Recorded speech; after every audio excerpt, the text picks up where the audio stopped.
This time we're going to take a look at the word recapitulation. Now, just to show you how prevalent this word is, I have pulled up my library in accordance and I just did a search for the term recapitulation. And these are all of the instances that it occurs. And that's just in my library, which I don't have a huge accordance library, but I'm wanting you to see how prevalent this term is. So what does this word mean? Well, here's a quick summary of what recapitulation is. It's in this essay on eschatology in the International Standard Bible Encyclopedia, and it notes the principle of recapitulation, that is, of contemporaneousness of things successively depicted.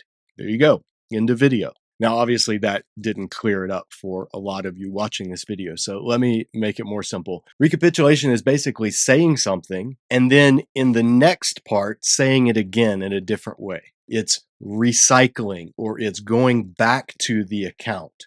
And there are different ways it can play out, but I'll show you this example from the ancient Near East that illustrates what I'm talking about. This is from the prayer of Nabonidus, and he says, "I was stricken for 7 years, and ever since that time I became comparable with the beasts. Then I prayed before God, and as for my offense, he forgave it." So that's the account. I prayed before God, and he forgave my offense. Then here's the recapitulation. In other words, it jumps back and it unpacks a little bit more of those events surrounding him praying and being forgiven. A diviner who was himself a Jew from among the exilic community of Judea provided an interpretation and wrote instructions to render honor and greatness to the name of God. And so did he write, "You were stricken with a pernicious inflammation by the decree of God in the municipality of Taman, but you continued for 7 years to pray before gods of silver and gold, bronze and iron, wood and stone and clay, because you were of the opinion that they were true divinities." So he's recounting this encounter he had with a Jew who is basically rebuking him for his idolatry. Now, for more on idolatry, see the video that we've just put out on what idolatry in the ancient world was like and why it's crap.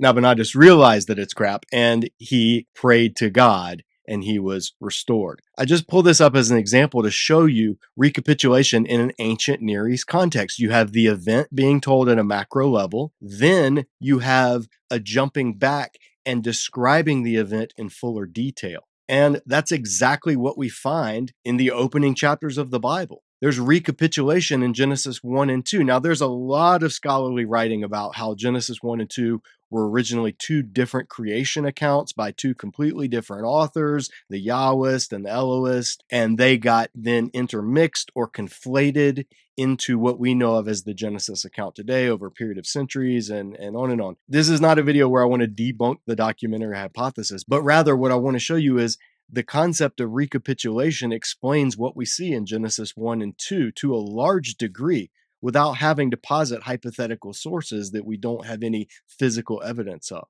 In Genesis 1, everything is created. When God began to create in the beginning of the creation account, the heavens and the earth, he creates. And then at the end of that account, it sums it up. And this is the account of the heavens and the earth when they were created. So Genesis 1, and when I say Genesis 1, I mean Genesis 1 through chapter 2, verse 3 or so, because the chapter break isn't exactly correct. But I'm speaking shorthand in this instance. Genesis 1, the first creation account, gives the big picture. Then Genesis 2 recapitulates. It goes back into that account and it talks about the creation of the first man and woman in much more detail and goes on to unfold the story from there. Or here's an example from 1 Samuel. This one gets obscured in a number of modern translations, including the NIV, because the way they translate it doesn't really bring out the recapitulation aspect as much as, say, in this case, the Revised Standard Version. This is the account of David and Goliath, and at the culmination of the battle, the climactic moment, it says David put his hand in his bag and took out a stone and slung it and struck the Philistine on the forehead. The stone sank into his forehead, and he fell on his face to the ground. So David prevailed over the Philistine with a sling and with a stone and struck the Philistine and killed him. So there's the account. David conquered the Philistine. He struck him and he killed him. Now it's going to recapitulate because the stone is not what killed Goliath. The narration continues. There was no sword in the hand of David. Then David ran and stood over the Philistine and took his sword and drew it out of its sheath and killed him. and cut off his head with it. Now, some of the translations say David took out his sword and after he killed him, he cut off his head. But that's not what the Hebrew text says. The Hebrew text does not use the word after. It just says, and he killed him and he cut off his head. So in making a smooth English translation, translations like the NIV in this case, which is overall a fine translation, they miss a little bit of the literary detail.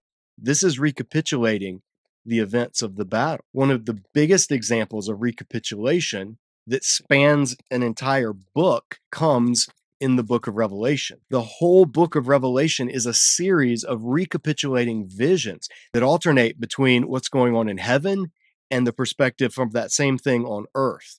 And so you get these cycles, the seven churches, the seven seals, the seven trumpets, then the woman, the dragon, the beast in the middle of the book, then the seven bowls, then the final judgment, then new creation, and then the epilogue. So understanding recapitulation goes a long way in helping us understand how to read the book of Revelation itself. Now, not all interpreters approach Revelation this way, but for the reasons why I think this makes the most sense of it, see the video that we've done here on the channel about the structure of Revelation itself. So whenever you see the word recapitulation used in a theological context or a biblical studies context, what they're saying is the text is saying something, and then in a later section, it's coming back to that same event. It's recapitulating that same event in order to do whatever the author intends. There are many, many examples throughout the Bible. I just wanted to give you a couple of easy ones, one from Genesis, one from Samuel, one from Revelation, so you have a little bit better understanding whenever you see the word recapitulation, and you don't just have to nod along as if you know what it means when really you don't know what it means.